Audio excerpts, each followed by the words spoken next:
મિત્રો, શું તમારા પગમાં વારંવાર જણજણાટી થાય છે? રાત્રે સૂતા સમયે પગમાં આગ જેવી બળતરા થાય છે, એડી ફાટી જાય છે, અથવા તો પગમાં નાનું ઘા પણ મોઢું ભરાય છે? તો આજે જે વાત હું તમને કહેવા જઈ રહ્યો છું એ કદાચ તમારી જિંદગી બદલી શકે છે. કારણ કે ઘણા લોકોનું શરીર સુગર વધવાની શરૂઆત પહેલેથી જ કરી દે છે, પરંતુ ઘણા લોકો ધ્યાન નથી આપતા. અને સૌથી પહેલા સંકેત ક્યાં મળે છે ખબર છે? તમારા પગમાં. ઘણા લોકો ટેસ્ટ કરાવતા નથી, પણ પગ પહેલેથી જ ચેતવણી આપી દે છે.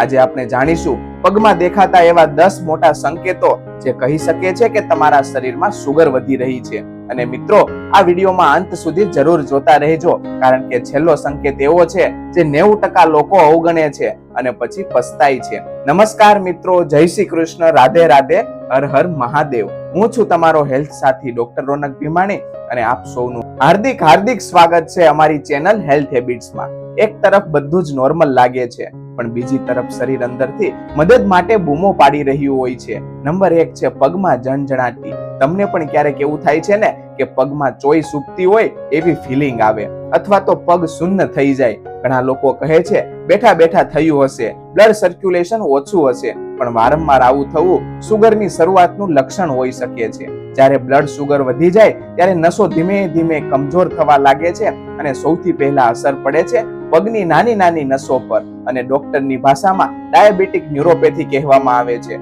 સૌથી પહેલા શું થાય? જણજણાટી, બળતરા, સૂનપણ અને વીજળી પસાર થાય એવી ફિલિંગ. ખાસ કરીને રાત્રે વધારે થાય છે. જો તમને આ અનુભવ વારંવાર થાય તો માત્ર પેઇન કિલર ખાઈને અવગણશો નહીં. નંબર 2 છે પગમાં બળતરા. ઘણા લોકોને રાત્રે લાગે છે પગમાં આગ લાગી ગઈ હોય. એસી ચાલુ હોય, હવામાન ઠંડુ હોય, છતાં પણ ગરમ લાગે.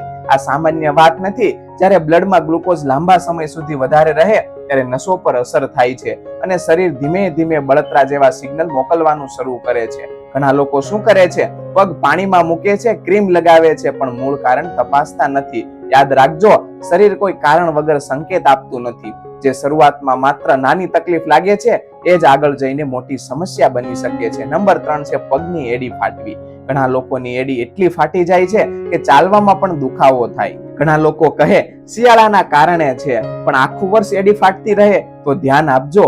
સુગર વધે ત્યારે શરીરમાં ડ્રાયનેસ વધે છે, સ્કિનમાં ભેજ ઓછી થાય છે અને પગની સ્કિન સૌથી પહેલા અસરગ્રસ્ત બને છે. જો સાથે સાથે વધારે તરસ લાગે, વધારે વારંવાર પેશાબ જવું પડે, થાક લાગે તો ચોક્કસ ટેસ્ટ કરાવજો. નંબર 4 છે નાનું ઘા પણ મોઢું ભરાવું. આ સંકેત ખૂબ જ મહત્વની છે.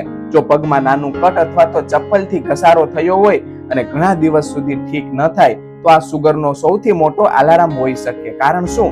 કારણ કે વધેલી સુગર બ્લડ સર્ક્યુલેશનને અસર કરે છે અને શરીર ઘા ઝડપથી ભરવાની ક્ષમતા ગુમાવે છે. ઘણા લોકો શરૂઆતમાં ધ્યાન નથી આપતા, પણ પછી એ જ નાના ઘા મોટા ઇન્જેક્શનમાં ફેરવાઈ જાય છે. મિત્રો, ઘરમાં કોઈને ડાયાબિટીસ હોય તો આ વાત જરૂર શેર કરજો, કારણ કે ઘણીવાર જાગૃતિ જ જીવન બચાવે છે. નંબર 5 છે પગના વારંવાર ખંજવાળ. તમને પણ ક્યારેક એવું થાય છે ને કે પગમાં સતત ખંજવાળ આવે, ખાસ કરીને આંગળીઓની વચ્ચે. ઘણા લોકો તેને ફંગસ માની લે છે, પણ સુગર વધે ત્યારે શરીરમાં ઇન્ફેક્શન ઝડપથી વધે છે, કારણ કે વધેલી સુગર બેક્ટેરિયા અને ફંગસ માટે ફૂડ જેવું કામ કરે છે. એટલે ખંજવાળ, સ્કિન ઉતરવી, લાલાશ, ફંગલ ઇન્ફેક્શન વારંવાર થવા લાગે. નંબર 6 છે પગ ઠંડા પડી જવા. ઘણા લોકોને હંમેશા પગ ઠંડા લાગે છે, ગરમી હોય છતાં પણ બરફ જેવા લાગે. આનો અર્થ શું? શરીરમાં બ્લડ સર્ક્યુલેશન યોગ્ય નથી અને ડાયાબિટીસમાં ઘણીવાર આ સમસ્યા જોવા મળે છે. શું તમને ખબર છે? ઘણા લોકો ડાયાબિટીસનો પ્રથમ ટેસ્ટ કરાવે છે જ્યારે તેમને પગમાં સમસ્યા શરૂ થાય. હવે ચાલો સાથે સાથે ઘરેથી શું કેર કરી શકાય એ પણ જણાવી દઉં. નંબર 1 છે દરરોજ પગ તપાસો. ડાયાબિટીસ હોય તો દરરોજ પગ ચેક કરજો. નંબર 2 છે ખાલી પગે ન ચાલવું. નાનું કાચ કે પથ્થર પણ નુકસાન કરી શકે છે. નંબર 3 છે સુગર કંટ્રોલમાં રાખો. મૂળ કારણ કંટ્રોલમાં હશે તો સમસ્યા ઘટશે. નંબર 4 છે પાણી પૂરતું પીવો, શરીર હાઇડ્રેટ રહેશે. નંબર 5 છે વોકિંગ. દરરોજ 30 મિનિટ ચાલવાનું ખૂબ જ ફાયદાકારક છે. સવાલ એ નથી કે શરીર સંકેત આપે છે કે નહીં, સવાલ એ છે કે આપણે એ સંકેતોને ગંભીરતાથી લઈએ છીએ કે નહીં. યાદ રાખજો, તમારા પગ માત્ર ચાલવા માટે નથી, તમારા આરોગ્યનો અરીસો પણ છે. આજે જ તમારા પરિવારના લોકોના પગ પર ધ્યાન આપજો. કદાચ એક નાની જાગૃતિ મોટી સમસ્યા અટકાવી શકે છે. હવે જે વાત આપણે જાણવા જઈ રહ્યા છીએ એ ઘણા લોકોને ડરાવી પણ શકે છે, કારણ કે કેટલાક એવા લક્ષણો છે જે વર્ષો સુધી અવગણે છે અને પછી અચાનક ખબર પડે સુગર તો ખૂબ વધી ગઈ છે. અને સૌથી ખતરનાક વાત શું છે ખબર છે? ઘણા લોકોને દુખાવો પણ થતો નથી, પણ અંદરથી નુકસાન થઈ રહ્યું હોય છે.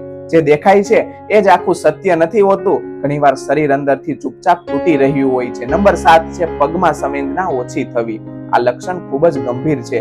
ઘણા લોકો કહે છે પગમાં કંઈ લાગતું જ નથી, ગરમ પાણી લાગે કે ઠંડુ પાણી ફરક જ ન પડે, ક્યારેક કાચ વાગી જાય, નખ વાગી જાય છતાં ખબર ન પડે. આ કેમ થાય છે? કારણ કે લાંબા સમય સુધી વધેલી સુગર નસોને ડેમેજ કરવાનું શરૂ કરે છે અને ધીમે ધીમે પગના સેન્સેશન ઓછા થવા લાગે છે. આ બહુ જોખમી છે, કારણ કે ઈજા થઈ જાય પણ શરીરને ખબર જ નથી પડતી. એક વ્યક્તિને ચપ્પલમાં નાનો કાંકરો હતો, પણ પગમાં સેન્સેશન ઓછા હોવાથી ખબર જ ન પડી. આખો દિવસ ચાલ્યા અને સાંજે પગમાં મોટું ઘા થઈ ગયું. મિત્રો, ડાયાબિટીસમાં નાની બેદરકારી પણ મોટી સમસ્યા બની શકે છે. નંબર 8 છે પગનો રંગ બદલવો. શું તમે ક્યારેય ધ્યાન આપ્યું છે? પગનો રંગ કાળો પડવા લાગે અથવા તો લાલાશ વધે તો સામાન્ય વાત નથી. સુગર વધવાથી બ્લડ સર્ક્યુલેશન પ્રભાવિત થાય છે અને જ્યારે બ્લડ યોગ્ય રીતે ન પહોંચે ત્યારે સ્કિનનો રંગ બદલવા લાગે છે. ખાસ કરીને આંગળીઓ કાળી પડવી, બ્લડનો બ્લુ શેડ આવવો, લાલ પેચીસ પડવા, આ બધું શરીરનો સિગ્નલ હોઈ શકે છે. એક નાનો સંકેત ક્યારેક આખી જિંદગી બદલવાની ચેતવણી બની જાય છે. નંબર 9 છે પગમાં સોજો. ઘણા લોકોને પગ સાંજે સૂજી જાય છે. ચપ્પલ ટાઈટ લાગે, મોજા કાઢો તો નિશાન પડી જાય. આ ફક્ત થાક નહીં પણ સુગરનું પણ લક્ષણ હોઈ શકે છે, કારણ કે વધેલી સુગર કિડનીને અસર કરે છે, બ્લડ સર્ક્યુલેશન ખરાબ કરે છે, પાણી જમા થવાનું શરૂ થાય છે અને પગમાં સોજો દેખાવા લાગે છે. તમારા ઘરમાં પણ કોઈને પગમાં સોજો રહેતો હોય તો આ વિડીયો એમને જરૂર બતાવજો. નંબર 10 છે રાત્રે પગમાં ખેંચાણ. ઘણા લોકોને રાત્રે અચાનક પગમાં ખેંચ આવી જાય છે, સુતા સુતા ઊભા થઈ જવું પડે. આ કેમ થાય છે? જ્યારે બ્લડ સર્ક્યુલેશન અને નસો પ્રભાવિત થાય ત્યારે માણસ યોગ્ય રીતે કામ નથી કરી શકતો અને ક્રેમ્પ્સ શરૂ થાય છે. ખાસ કરીને રાત્રે લાંબા સમય સુધી બેઠા રહેવાથી અને પાણી ઓછું પીવાથી આ સમસ્યા વધી શકે છે. શરીર વારંવાર સંકેત આપે છે, પણ આપણે ઘણીવાર માત્ર કાલે જઈશું કહીને ટાળી દઈએ છીએ. ઘરેલું ટિપ્સની વાત કરીએ તો નંબર 1 છે ખાંડ અને મીઠાઈ ઓછી કરો. દરરોજ છુપાયેલી સુગર સૌથી મોટો દુશ્મન છે. નંબર 2 છે વોકિંગ શરૂ કરો. ભોજન પછી 15 થી 20 મિનિટ ચાલવું ખૂબ જ ફાયદાકારક છે. નંબર 3 છે પાણી પૂરતું પીવો. શરીરમાં સુગર બેલેન્સ રાખવામાં મદદ કરે છે. નંબર 4 છે જંક ફૂડ ઓછું. પેકેટવાળા ખોરાકમાંથી ઘણીવાર હિડન સુગર હોય છે. નંબર 5 છે ઊંઘ પૂરતી લો. ઓછી ઊંઘ પણ સુગર વધારવામાં જવાબદાર બની શકે છે. સાચું કહેજો, તમે છેલ્લે બ્લડ સુગર ટેસ્ટ ક્યારે કરાવ્યો હતો? કોમેન્ટમાં જરૂર લખજો.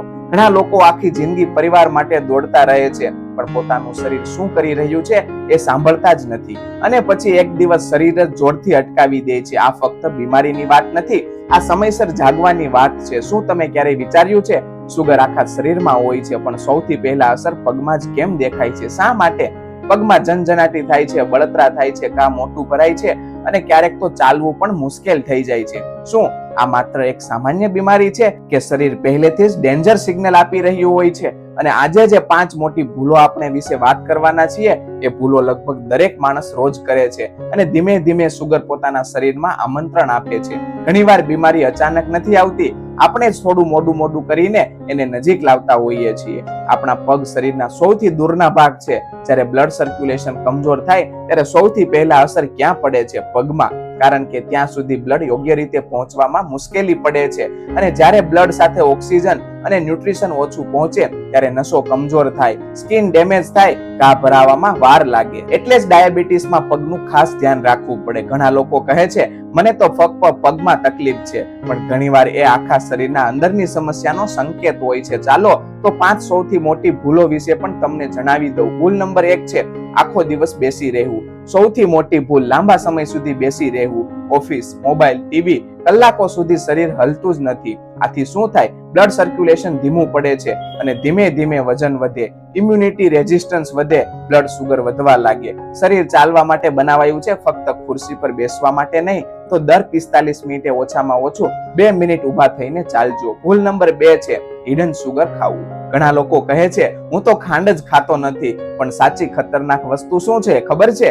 હિડન સુગર, જે મળે છે બિસ્કિટમાં, કોલ્ડ ડ્રિંક્સમાં, પેકેટ જ્યુસમાં, બ્રેડમાં, સોસમાં, ફાસ્ટ ફૂડમાં. અને લોકો સમજે છે પણ નહીં, ધીમે ધીમે શરીર સુગર વધી રહી હોય છે. જે વસ્તુઓ સૌથી મીઠી લાગે છે એ જ ઘણીવાર શરીરને સૌથી વધુ નુકસાન પહોંચાડે છે. ભૂલ નંબર 3 છે ઊંઘ ઓછી લેવી. રાત્રે 1 થી 2 વાગ્યા સુધી મોબાઈલ ચલાવો, પછી સવારે થાક લાગે. આ ફક્ત થાક નથી, ઓછી ઊંઘ પણ બ્લડ સુગર વધારવામાં મોટો ભાગ ભજવે છે. કારણ કે જ્યારે ઊંઘ પૂરતી ન મળે ત્યારે હોર્મોન્સ બેલેન્સ બગડે છે અને શરીર ઇન્સ્યુલિન યોગ્ય રીતે ઉપયોગ કરી શકતું નથી. સાચું કહેજો, તમે રાત્રે કેટલા વાગ્યા સુધી મોબાઈલ વાપરો છો? ભૂલ નંબર 4 છે પાણી ઓછું પીવું. ઘણા લોકો આખો દિવસમાં 3 થી 4 ગ્લાસ પાણી જ પીવે છે, પણ શરીરમાં પાણી ઓછું હશે તો બ્લડમાં સુગર કોન્સન્ટ્રેશન વધે જાય છે અને શરીર વધુ ડિહાઇડ્રેશન થાય. તો સવારે ઉઠીને 1 થી 2 ગ્લાસ પાણી પીવાની આદત બનાવજો. ભૂલ નંબર 5 છે વોર્નિંગ સાઇનને ઇગ્નોર કરવું. આ સૌથી ખતરનાક ભૂલ છે. શરીર મહિનાઓ સુધી સંકેત આપે છે, પણ લોકો કહે કંઈ નહીં થાય, થોડું હશે, પછી જોઈશું, અને પછી એક દિવસ અચાનક રિપોર્ટ આવે, સુગર 300 અથવા 400. ડાયાબિટીસ ઘણીવાર સાયલેન્ટ કિલર સાબિત થાય છે. એક નાની બેદરકારી ધીમે ધીમે આખી જિંદગી બદલી શકે છે. આજકાલની લાઈફસ્ટાઈલ સૌથી મોટું કારણ બની રહી છે. સવારે ચા અને બિસ્કિટ, બપોરે બહારનું ખાવું, રાત્રે મોડું જમવું અને પછી કોઈ એક્સરસાઇઝ નહીં. શરીર કોઈ મશીન નથી. ઘણા લોકો આખી જિંદગી પૈસા કમાવામાં વ્યસ્ત રહે છે અને પછી એ જ પૈસા હોસ્પિટલમાં ખર્ચવા પડે છે. આથી સમય રહેતા શરીરની કાળજી લેવી જ સમજદારી છે. ઘણા લોકો માને છે ડાયાબિટીસ એટલે ફક્ત સુગર વધવી, પણ હકીકતમાં ડાયાબિટીસ એક એવી સાયલેન્ટ પ્રોબ્લેમ છે જે ધીમે ધીમે શરીરને અંદરથી નુકસાન પહોંચાડી જાય છે. અને સૌથી ડરાવની વાત શું છે ખબર છે? શરૂઆતમાં કોઈ સૌથી મોટો દુખાવો પણ થતો નથી, પણ અંદરથી નસો કમજોર થતી જાય, આંખો અસરગ્રસ્ત થવા લાગે, કિડની પર પ્રેશર વધે અને હૃદય જોખમમાં આવે. અને ઘણા લોકોને ખબર જ નથી પડતી. ઘણીવાર સૌથી ખતરનાક બીમારી એ હોય છે જે શરૂઆતમાં શાંતિથી વધે છે, પણ ઘણા લોકો પોતાની બોડીને વર્ષો સુધી ઇગ્નોર કરે છે, પણ શરીર બધું યાદ રાખે છે અને એક દિવસ એ પોતાની જવાબ આપવાનું શરૂ કરે છે. શરીરને સજા આપવાથી હેલ્થ સારી નથી બનતી, શરીરને સમજવાની જરૂર પડે છે. એક વ્યક્તિ વર્ષો સુધી સુગર મેડિસિન લેતા હતા, પણ મોર્નિંગ રૂટીન બદલ્યા પછી વોકિંગ શરૂ કરી, સોફ્ટ ડ્રિંક બંધ કર્યા અને ઊંઘ સુધરી, અને થોડા મહિનામાં જ રિપોર્ટ્સમાં ઘણો ફેરફાર જોવા મળ્યો. કોઈ પણ દવા ડોક્ટરની સલાહ વગર બંધ કરવી નહીં. લાઇફસ્ટાઇલ ચેન્જ મદદરૂપ થાય છે, પણ મેડિકલ ગાઈડલાઇન્સ પણ જરૂરી છે. સાચી સારવાર ફક્ત દવામાં નથી, દૈનિક આદતોમાં પણ છુપાયેલી હોય છે. ઘણા લોકો માને છે કે ડાયાબિટીસ ફક્ત ખાવા પીવાની બીમારી છે, પણ સત્ય કંઈક અલગ છે. ક્યારેક શરીર કરતા વધુ બીમાર દિમાગ થઈ જાય છે અને સ્ટ્રેસ, ટેન્શન, ઓવરથિંકિંગ ધીમે ધીમે આખા શરીરનું બેલેન્સ બગડવા લાગે છે. શું તમે ધ્યાન આપ્યું છે? જ્યારે માણસ વધારે ચિંતા કરે, ગુસ્સામાં રહે, ટેન્શનમાં રહે, ત્યારે શરીર પણ અલગ રીતે રિએક્ટ કરવા લાગે છે. ઘણીવાર શરીરની સૌથી મોટો દુશ્મન બહાર નથી હોતો, અંદર ચાલી રહેલી ચિંતા જ હોય છે. જ્યારે માણસ સ્ટ્રેસમાં હોય ત્યારે શરીર કોર્ટિસોલ નામનું હોર્મોન વધે છે, અને આ હોર્મોન શું કરે? બ્લડ સુગર વધારવામાં મદદ કરે. એટલે જ સતત ટેન્શન, એન્ઝાયટી, ઓવરથિંકિંગ ડાયાબિટીસને વધુ ખરાબ બનાવી શકે છે. ઘણા લોકો આખી દુનિયાની ચિંતા કરે છે, પણ પોતાનું મન કેટલું થાકી ગયું છે એ પૂછતા જ નથી. યાદ રાખજો મિત્રો, શાંતિ પણ એક સારવાર છે. ક્યારેક દવા કરતા વધુ અસર સારી ઊંઘ, શાંતિ અને ખુશી કરે છે. જો તમને સતત સ્ટ્રેસ, એન્ઝાયટી, પેનિક અથવા ડિપ્રેશન જેવી લાગણીઓ રહેતી હોય તો વિશ્વાસપાત્ર મોટા માણસ, પરિવાર કે ડોક્ટર સાથે વાત કરજો. મદદ માંગવી કમજોરી નથી. શરીરને દવા જોઈએ, પણ દિમાગને શાંતિ જોઈએ. અને જ્યારે મન શાંત હોય ત્યારે શરીર સાજું થવાની શરૂઆત કરે છે. આ આખા વિડીયોમાં આપણે ઘણી વાતો જાણી, પગમાં ઝંઝણાટીથી લઈને સ્ટ્રેસ અને દિમાગ સુધી. પણ હવે સૌથી મહત્વની વાત, જો શરીર લાંબા સમય સુધી ઇગ્નોર થાય તો એ છેલ્લી વોર્નિંગ સાઇન આપવાનું શરૂ કરે છે. અને દુઃખની વાત શું છે ખબર છે? ઘણા લોકો એ વોર્નિંગ ત્યારે સમજે છે ત્યારે ખૂબ જ મોડું થઈ ગયું હોય છે. શરીર હંમેશા ધીમેથી સમજાવે છે, જોરથી તો પછી હોસ્પિટલ સમજાવે છે. ચાલો હવે ખતરનાક સંકેતોની માહિતી મેળવી લઈએ. નંબર 1 છે સતત કમજોરી. જો આખો દિવસ એનર્જી ના રહે, શરીર તૂટતું લાગે, કામમાં મન ના લાગે, તો એ માત્ર થાક કહીને ઇગ્નોર ન કરશો, કારણ કે શરીર અંદરથી સ્ટ્રગલ કરી રહ્યું હોય છે. નંબર 2 છે ઘા કાળા પડવા. આ ખૂબ જ ડેન્જરિયસ સિગ્નલ છે. જો પગમાં થયેલું ઘા કાળું પડવા લાગે, દુર્ગંધ આવે અથવા તો વધતું જાય તો તરત જ ડોક્ટરનો સંપર્ક કરવો. નંબર 3 છે વિઝનમાં વધુ ખરાબ થવું. જો અચાનક ઝાંખું દેખાય, આંખો સામે ડોટ્સ દેખાય, વાંચવામાં પણ મુશ્કેલી લાગે તો નોર્મલ એજ પ્રોબ્લેમ માનીને ઇગ્નોર કરશો નહીં. ઘણીવાર શરીર બચાવવા માટે સીચો પાડી રહ્યું હોય છે, પણ આપણે બીજી જીવનમાં સાંભળતા નથી. નંબર 4 છે વારંવાર ઇન્ફેક્શન. જો શરીરમાં વારંવાર ફોડા, સ્કિન ઇન્ફેક્શન, ફંગલ પ્રોબ્લેમ, ખંજવાળ થતી રહે તો ઇમ્યુનિટી કમજોર થઈ રહી હોઈ શકે છે. નંબર 5 છે ચાલવામાં મુશ્કેલી. ઘણા લોકો કહે છે પગમાં તાકાત જ નથી રહી. આ સામાન્ય વૃદ્ધાવસ્થા નહીં પણ નર્વ ડેમેજનો સંકેત હોઈ શકે છે. આ ખતરનાક સંકેતો તો આપણે જાણ્યા, પણ હવે આ સંકેતો જ ઊભા ન થાય એના માટે શું ધ્યાન રાખવું એ પણ જાણકારી મેળવી લઈએ. નંબર 1 છે સુગર ટેસ્ટ કરાવતા રહો. ઘણીવાર લોકો ડરે છે ટેસ્ટ કરાવવાથી, પણ યાદ રાખજો વહેલી ખબર મોટી મુશ્કેલી અટકાવી શકે છે. નંબર 2 છે ચાલવાનું બંધ ના કરો. વોકિંગ સૌથી સરળ અને સૌથી શક્તિશાળી આદતોમાંની એક છે. નંબર 3 છે ઘરનું ભોજન. સિમ્પલ ફૂડ ઘણીવાર બેસ્ટ મેડિસિન બને છે. નંબર 4 છે સ્ટ્રેસ ઓછો કરો. દિમાગ શાંત હશે તો શરીર પણ વધારે સારી રીતે કામ કરશે. નંબર 5 છે ઊંઘ સાથે સમાધાન નહીં.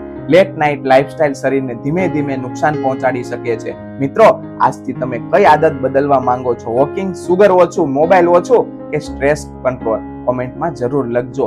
એક વ્યક્તિએ કહ્યું હતું, હું આખી જિંદગી પૈસા કમાવામાં વ્યસ્ત હતો, પણ જ્યારે શરીર ખરાબ થયું ત્યારે સમજાયું કે સાચી સંપત્તિ હેલ્થ હતી. આ વાત કદાચ તમને સરળ લાગશે, પણ જીવનનું સૌથી મોટું સત્ય છે. સમય જતા બધું પાછું મળી શકે, પણ હેલ્થ ગુમાવી દો તો પાછું મેળવવું બહુ મુશ્કેલ બની જાય છે. યાદ રાખજો મિત્રો, ડાયાબિટીસ એક દિવસમાં નથી આવતી. એ આદતોમાંથી આવે છે, બેદરકારીથી આવે છે, સ્ટ્રેસમાંથી આવે છે અને શરીરની વોર્નિંગ ઇગ્નોર કરવાથી આવે છે. તમારા પગ ફક્ત તમને આગળ નથી લઈ જતા, એ ઘણીવાર તમને વોર્નિંગ પણ આપે છે. જ્યારે આજે તમે ચાલો ત્યારે તમારા પગ એક તરફ ધ્યાનથી જોજો, કદાચ શરીર કંઈક કહેવાનો પ્રયત્ન કરી રહ્યું હોય. જો આખો વિડીયો તમને ઉપયોગી લાગ્યો હોય તો આ વિડીયોને લાઈક કરજો, શેર કરજો અને ચેનલ હેલ્થ હેબિટ્સને સબસ્ક્રાઇબ જરૂર કરજો, કારણ કે કોઈ પણ એક માણસ સુધી પહોંચેલી સાચી માહિતી કોઈ આખા પરિવારને બદલી શકે છે. શરીર ક્યારે અચાનક નથી તૂટતું મિત્રો, એ પહેલેથી જ સંકેત આપતું હોય છે, ફક્ત એને સાંભળનાર જોઈએ. વિડીયોમાં અંત સુધી જોડાયેલા રહેવા માટે આપ સૌનો ખૂબ ખૂબ આભાર.